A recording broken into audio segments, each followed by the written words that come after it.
La Sociedad de Mejoras Públicas de Medellín y la Fundación Universitaria Bellas Artes presentan Voces de Color y Música, un programa radial para hablar del arte y sus creadores.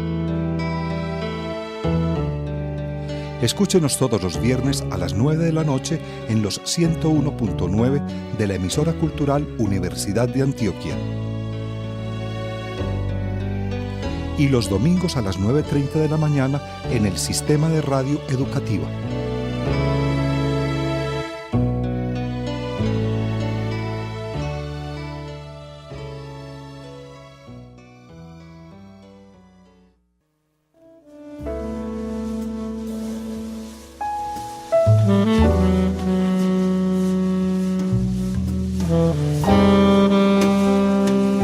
Voces de Color y Música, un programa radial de la Fundación Universitaria Bellas Artes y la Sociedad de Mejoras Públicas de Medellín. Bienvenidos. Estamos con Alexis Ramírez en la grabación, Carlos Vélez en la realización. Hemos invitado a John Fernando Sandoval, comunicador social, periodista de la Universidad Pontificia Bolivariana, asesor de la Delegación para la Cultura de la Arquidiócesis de Medellín, director de la Corporación Panántropos. Con él vamos a hablar de cerebro y arte, un tema bien interesante que me encontré en estos días hablando con John Fernando Sandoval de un evento que se realizará precisamente el 28 de marzo y del cual también vamos a comentarles en este programa radial. Hablando con John Fernando, pues empezó a hablarme de este tema que él trabaja en charlas, en conferencias sobre cerebro y arte. Y queremos entonces contarles a ustedes o compartir más bien con ustedes las teorías que existen al respecto y que es el trabajo que realiza John Fernando, como les decía, pues en distintos espacios de la ciudad.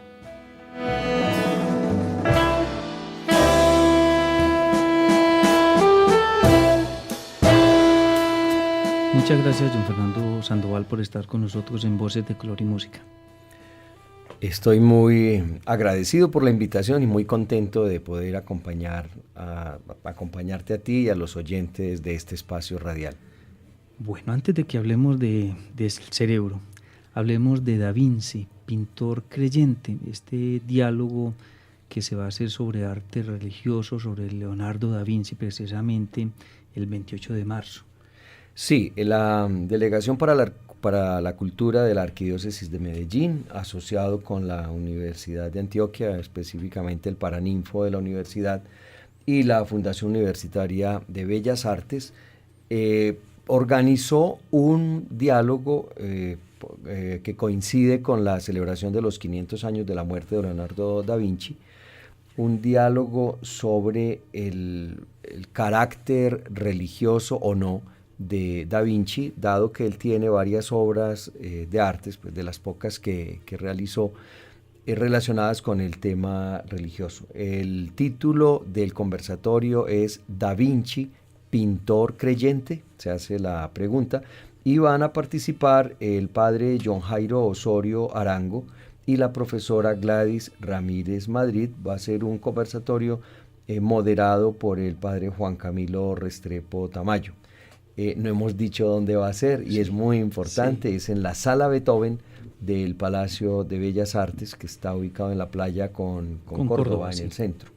En el centro va a ser entonces el jueves 28 de marzo a las 4 de la tarde y tiene entrada libre para todo el público. Es, como decíamos, un diálogo, una conversación que tendrán estos dos expertos, el padre John Jairo Osorio Arango y la profesora Gladys Ramírez Madrid, hablando de Da Vinci, este gran artista, uno de los más importantes en la historia del arte, pero específicamente analizando unas o varias obras de este artista que tienen relación precisamente con el arte religioso. Ajá, sí. Esperamos que nos acompañen. Las tres obras que están hechas en un formato grande, de 3 por 2 metros, van a ser expuestas luego del conversatorio en el Paraninfo durante el mes de abril, y en el mes de mayo van a estar en la sede, no sé cómo se le llamará, la sede académica de de Bellas Artes en Ayacucho. Sí, se le denomina como la sede de Ayacucho, la que queda en el tranvía de Ayacucho.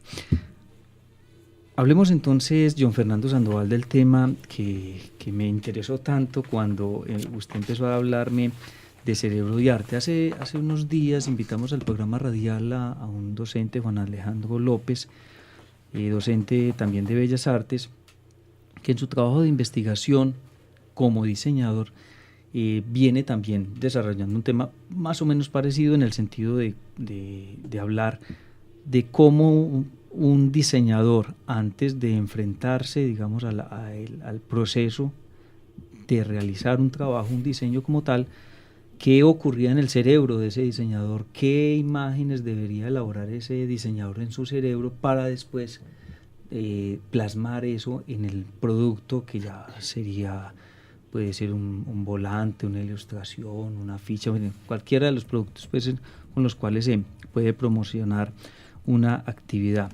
Entonces me parece muy interesante retomar el tema del cerebro con John Fernando Sandoval, y antes de que usted me hable específicamente del cerebro y su relación con el arte, yo quisiera que usted nos contara por qué se empezó a interesar usted en este tema.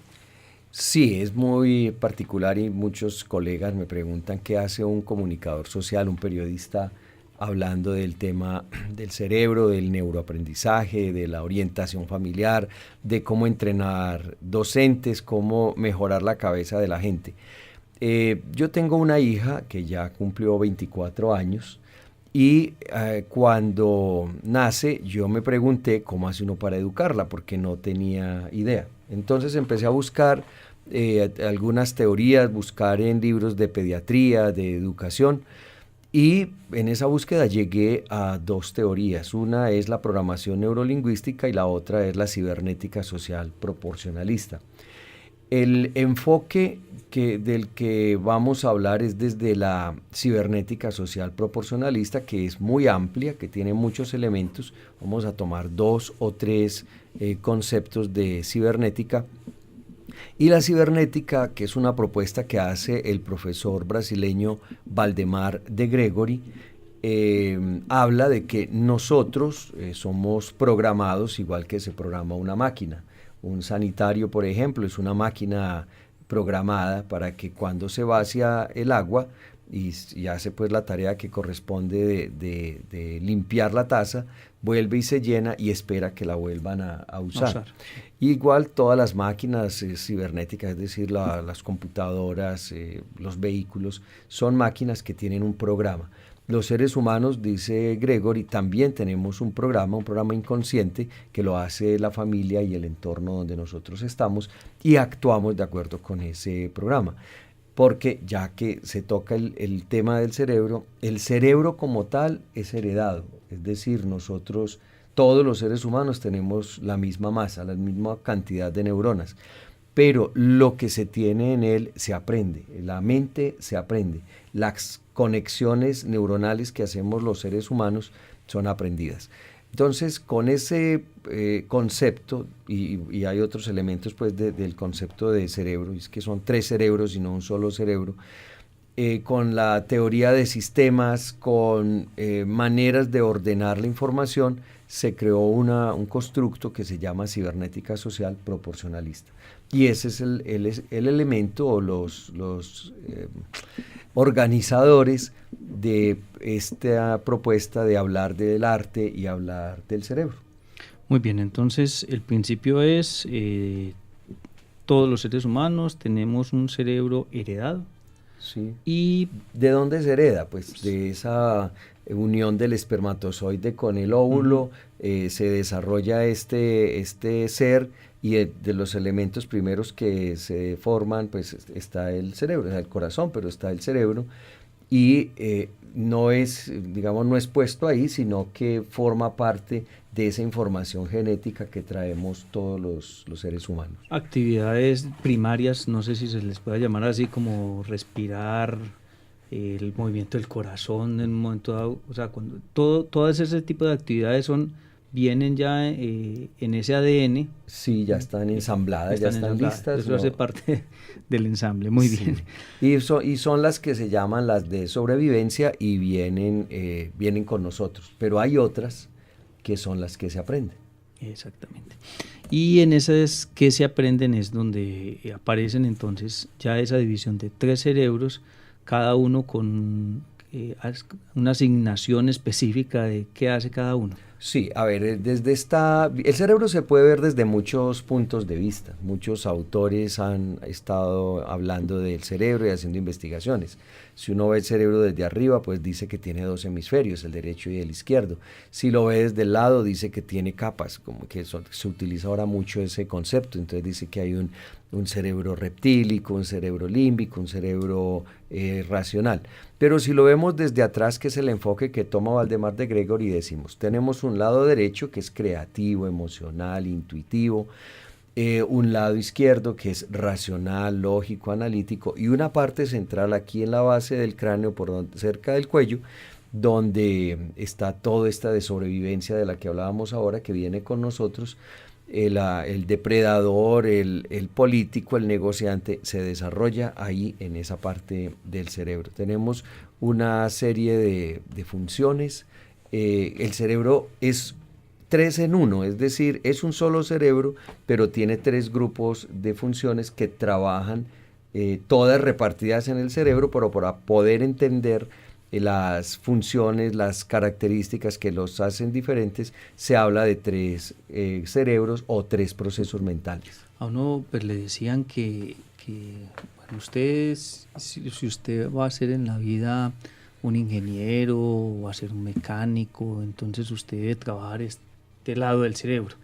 Pero si usted lo que quiere ser es un artista, entonces es este otro. Ah, bueno, también. El lado izquierdo del cerebro es el que maneja los idiomas, las matemáticas, la visión, la norma, la investigación, los datos, ¿cierto? Y hay personas que desarrollan más esas capacidades, esas funciones. ¿Cómo las desarrolla? En el entorno donde vive, le facilita desarrollarlas. Hay otras personas que son más solidarias, más afectuosas, artísticas, más felices, tienen una visión hacia el futuro, defienden la justicia, la mística. Ellos desarrollan más el cerebro derecho. No quiere decir que uno no tenga los 3, pero tienen más desarrollado eso. Y hay otras personas que saben muy bien manejar el dinero, administrar, orientar, liderar, manejar aparatos, luchar, guerrear. Esos son los que desarrollan más la parte central. Todos tenemos los 3, pero desarrollamos más una, aprendemos más unas que otras. Volviendo como al origen de la conversación, John Fernando, usted nos decía, bueno, nace mi hija y yo quiero saber cómo educarla.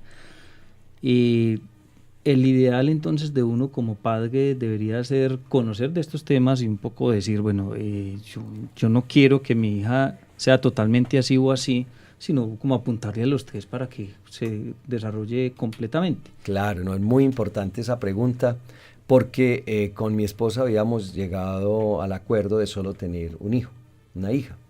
Entonces, cuando yo empiezo a encontrar estas posibilidades, yo dije, para que los hijos nuestros sean proporcionales en su cerebro, deberíamos tener 3 hijos, pero habíamos acordado 1. Dije, ¿cómo hacer para desarrollarle a Valentina la competencia? A ver, ¿cuál es la propuesta que hace Gregory? Dice, si está papá y mamá se generan endorfina mutuamente, es decir, papá está con su esposa, habla con ella, con su pareja, y esa pareja le genera al cerebro de ese papá endorfina, un neurotransmisor que tiene nuestro cerebro. Igual, mamá está con ese papá o con esa pareja, y esa pareja le genera endorfina al cerebro de la mujer.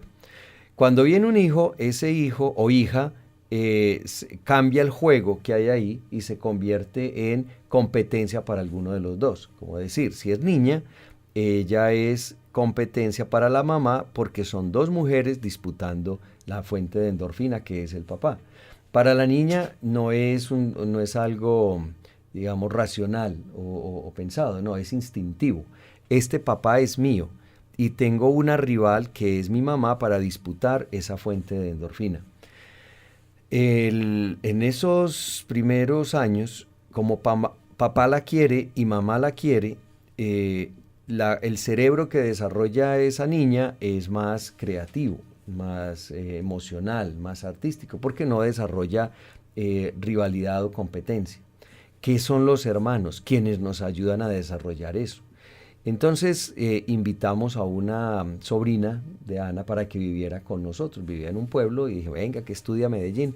Yo lo hacía con la intención de que Valentina tuviera, así se llama mi hija, con quién competir, con quién rivalizar. Entonces ya eso da la posibilidad de que sean 3 mujeres disputando la misma fuente de endorfina. Eso le exige a la segunda ser más racional, más analítica, más crítica, hablar más rápido. A la primera tener que desarrollar competencias para no dejarse quitar ese puesto de privilegio que tiene. Y desarrolla competencias. ¿Qué es lo que uno busca como papá y como mamá en el desarrollo consciente del cerebro de los hijos? Que sean autónomos, que sean capaces de tomar decisiones, de analizar. Si uno ve el cerebro por estas 3 formas, tiene niveles de complejidad, se va volviendo más complejo en la medida en que yo haga más procesos mentales, racionales, operativos o emocionales, se hacen más conexiones neuronales y se vuelve más inteligente ese cerebro. Entonces, lo que hacemos como papás, pasamos a hablar de educación más que de arte, pero lo que hacemos como papás es generar las posibilidades para que el cerebro del hijo o de la hija haga conexiones. Por ejemplo, cuando decimos recoja los juguetes, póngalos en orden, estamos enseñando una competencia simple que se llama organización. Esa organización es una competencia del nivel 2 del cerebro izquierdo. Y si yo no la aprendí porque no me la exigieron, porque me hacían eso, entonces como me da afán, tengo afán, yo le ayudo a recoger y usted no recoge, no desarrolla las competencias. Otra competencia es la de la investigación, que es el nivel 3, por ejemplo, del cerebro izquierdo. Si a mí no me responden cuando pregunto, si yo digo qué es eso y nadie me dice nada, pues no desarrollo ese tipo de competencias y así sucesivamente otras. Administrar la plata durante la semana para comprar en la cafetería, por ejemplo, o expresar amor, cariño o afecto, o la creatividad como tal, que es una función del nivel 2 del cerebro derecho que se tiene que estimular, porque por ejemplo, a la hora de jugar, nosotros jugamos, listo, nos llama la atención jugar, pero hay que poner unas reglas de juego, hay que saber cuál es el objetivo del juego y jugamos, ¿cierto? Uno dice, ¿sabes que los niños juegan porque sí, pero los juegos tienen un sentido en la medida en que me ayuda a desarrollar unas competencias. Y así pues sucesivamente, hacer planes, negociar, liderar grupos, eso se aprende, eso no viene con nosotros.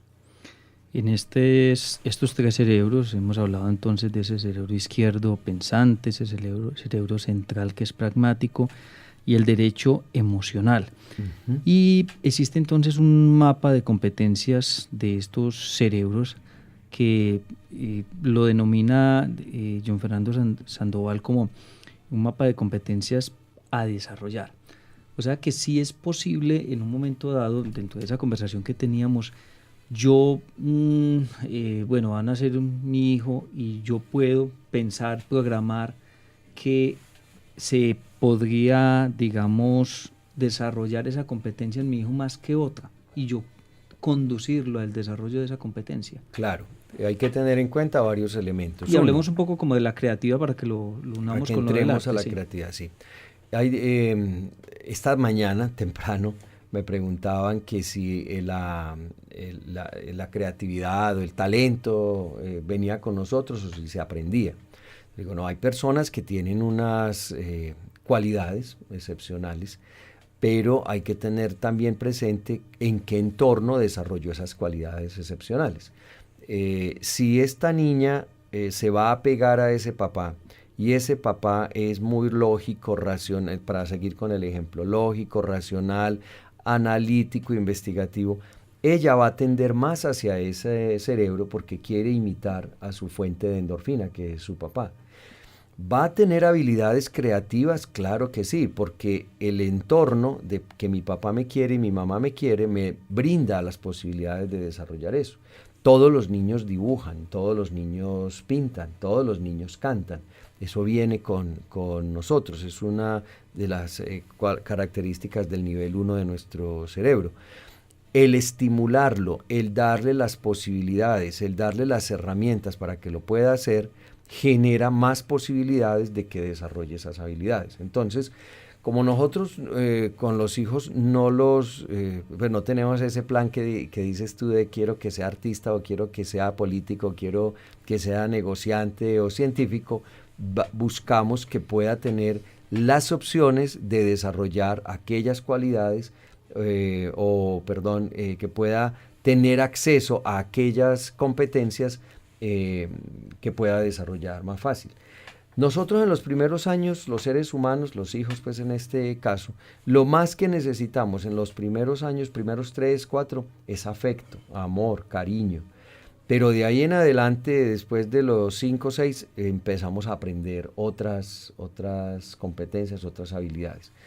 El arte, la creatividad en el cerebro de un adulto, de un niño, está ubicado en el lado derecho del cerebro, en el nivel 2. O sea, requiere desarrollarse, requiere trabajarse, pero también está en el nivel 4. Uno muchas veces no desarrolla todas las competencias del nivel 4, que es el talento, el sentido de misión, el ver como la trascendencia de las cosas que estamos haciendo. De niños no vemos eso, sino que vemos el presente, pero sí lo podemos ir mostrando y estimulando.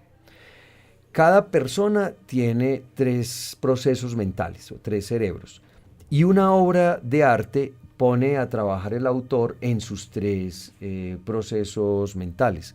Aunque el artista, el escritor, el pintor, el escultor tenga como dominante el cerebro derecho, para hacer la obra necesita los tres cerebros. Entonces, cuando tú decías ahora cuáles eran las imágenes, lo que había que procesar en el cerebro, todos, bien sea para hacer una obra de arte, para preparar una comida, para ir al banco, para hacer una investigación, debemos poner a trabajar los 3 procesos mentales. Algunos de nosotros desarrollamos más el cerebro derecho y descuidamos el central. Otros, el central y el izquierdo. Otros desarrollan más el izquierdo y descuidan el derecho o el central. Entonces ahí es donde vemos unas desproporciones. Entonces hay personas que todo lo ven desde lo espiritual, lo artístico, la inspiración, pero si no aprendieron a trabajar el central, son muy artistas, pero no tienen ingresos, les falta cómo administrar los recursos, cómo vender las obras, por ejemplo, porque no lo saben hacer, o les da pena, o no lo aprendieron. Yo pongo mi ejemplo personal cuando me gradué. Yo no tenía idea cómo valorar las cosas que hacía. ¿Cuánto cobras por esa locución? No, pues no sé, te diga, pues ¿cómo así? Es cierto. Pero es que mi cerebro central no había sido entrenado para eso. De niño yo no necesité eso. Mi papá llegaba con la quincena, el mercado estaba seguro, si yo necesitaba algo lo pedía. Entonces no tuve la necesidad de hacerlo. ¿Cuándo aprendí a desarrollar cerebro central? Casado. Porque mi esposa, que era menor en su familia, yo soy mayor en mi familia, ella era menor en su familia, le tocó competir contra sus hermanos para poder sobrevivir. Entonces ella sí se preocupa por la factura, la cuenta, lo que hay que pagar, la tabla de Excel para organizar gastos e ingresos y todo eso. Yo aprendí, pero aprendí con ella, ¿cierto? Hay un problema, John Fernando Sandoval, al que se enfrentan los padres y también los jóvenes, y es un poco, llega el momento de ir terminando su bachillerato, su nivel secundario, ¿qué hacer en la vida? ¿Cuál va a ser mi profesión? ¿A qué me voy a dedicar? Los padres, los muchachos a veces, digamos, yo no sé si el término, y usted me corregirá, se puede usar vocación. Tienen vocación, la tienen clara, yo quiero ser ilustrador, yo quiero ser pintor, yo quiero ser músico, y me voy, y cuentan con el apoyo de los padres. La otra posibilidad es, el muchacho quiere ser eso, pero el papá está pensando en que debería ser más bien abogado o médico. pero lo que ocurre hoy mucho es que los jóvenes no tienen claro qué es lo que quieren. Y sienten que pueden ser o abogados o pueden ser músicos o pueden ser un antropólogo, porque sienten que se sienten bien en todo. ¿Cómo ayudarle a un joven de estos a tomar una decisión tan importante para su vida? Nosotros hacemos evaluación de competencias para carrera, que es una evaluación muy, muy simple, un cuestionario muy sencillo y que rápidamente te muestra cómo está tu cabeza en los 4 niveles y en los 3 procesos mentales. Es decir, con esa radiografía o como le decimos nosotros en Panántropos, con esa foto, esa selfie, te das cuenta para qué tienes más capacidad. Tu cerebro está más desarrollado ¿para qué? Para la creatividad, para la música, para el arte o para los negocios o para la administración o para la investigación, en fin, ¿para qué más? ¿Para qué está más? ¿Y dónde tienes dificultad? Ya uno se da cuenta cómo está su cabeza, ¿cierto? Lo que sigue de ahí es, ¿qué es lo que a mí me gusta? Ah, bueno, me gusta la música, listo, tienes talento para eso. Me gusta la investigación, no lo tienes desarrollado ahora, pero lo podrías desarrollar, ¿cierto? Tienes la competencia. No, es que a mí realmente me gustan los negocios. Mira la gráfica, en esta gráfica no tienes esa competencia. No significa que no puedas escoger una carrera donde se trabaje los negocios. ¿Cuál es la situación? Que ahí es donde vas a tener más dificultad. Esa es una parte de la pregunta, se puede evaluar. La segunda, un papá quiere que su hijo esté en una carrera de qué sobrevivir, de qué vivir, ¿cierto? Eso le da para vivir. Bueno, fíjese a ver cuál de las, y tenemos un listado de profesiones por cerebro, cuál carrera está más adecuada de toda esta variedad a las competencias que tiene. O si no las tiene, sepa en dónde es que se tiene que entrenar, que se tiene que mejorar. ¿Cuál es lo ideal? Que usted pueda ser muy bueno en los 3 procesos mentales. Es decir, y esa es la parte de lo que se le muestra a los artistas, que usted sepa pensar, analizar, investigar, preguntar, diagnosticar, que eso es del cerebro izquierdo. Sepa futurizar, ver escenarios, ver consecuencias de las decisiones que usted va a tomar. Busque escenarios, y formas creativas de solucionar las cosas y tome decisiones. A veces a nosotros de niños no nos enseñan a tomar decisiones. Esperamos que alguien nos apruebe las decisiones, mi papá, mi mamá, el Estado me apruebe. Y debemos aprender a tomar decisiones. Eso es cerebro derecho. Y que sea capaz de definir un plan, de ejecutar ese plan, de controlarlo, hacer el chequeo que sí se esté haciendo y evaluarlo. Ahí está funcionando toda la cabeza, sin desproporciones. Entonces lo ideal de esta formación, así el papá escoja o quiera que el hijo haga una u otra carrera, es evaluar qué es lo que tengo, qué fue lo que aprendí durante mis 15, mis 18 años. Con eso que tengo, ¿qué es lo que podría hacer? Y si no escojo una de esas en las que me va a ir muy bien, sino que escojo otra, ser consciente de en qué voy a tener dificultades. Básicamente es como la idea básica en lo que tiene que ver con carrera. John Fernando, se nos acaba el programa radial Voces de Color y Música y no llegamos ni al 10% del tema, es bastante lo que podríamos hablar. Si alguien está interesado en conversar con usted, puede encontrarlo en las redes sociales, hay un teléfono donde puedan comunicarse. Sí, pues básicamente el celular, que es 310-828-9554, 310-828-9554, y tenemos una página web que en este momento está en elaboración, en reelaboración, que es www.panantropos.org. Pan, que quiere decir todo, pan, y antropos, que quiere decir seres humanos, personas, panantropos.org. Muchas gracias, John Fernando Sandoval, por estar en Voces de Color y Música. Dejamos entonces la información donde pueden contactar a John Fernando Sandoval, pero también la invitación al diálogo que va a haber sobre Da Vinci el 28 de marzo, 4 de la tarde, Sala Beethoven del Palacio de Bellas Artes, con entrada libre. Información que pueden encontrar también en el sitio web de Bellas Artes, también del Paraninfo de la Universidad de Antioquia, de la Arquidiócesis de Medellín, las entidades que están integradas para realizar este diálogo. Muchas gracias, John Fernando. No, muchas gracias. Espero que tomemos otro espacio para hablar de arte, porque es mucho lo que podemos orientar desde el concepto de los 3 cerebros para los artistas. Agradecemos a Alexis Ramírez por estar con nosotros en Voces de Color y Música, que les recuerdo lo pueden escuchar nuevamente en nuestro canal en YouTube.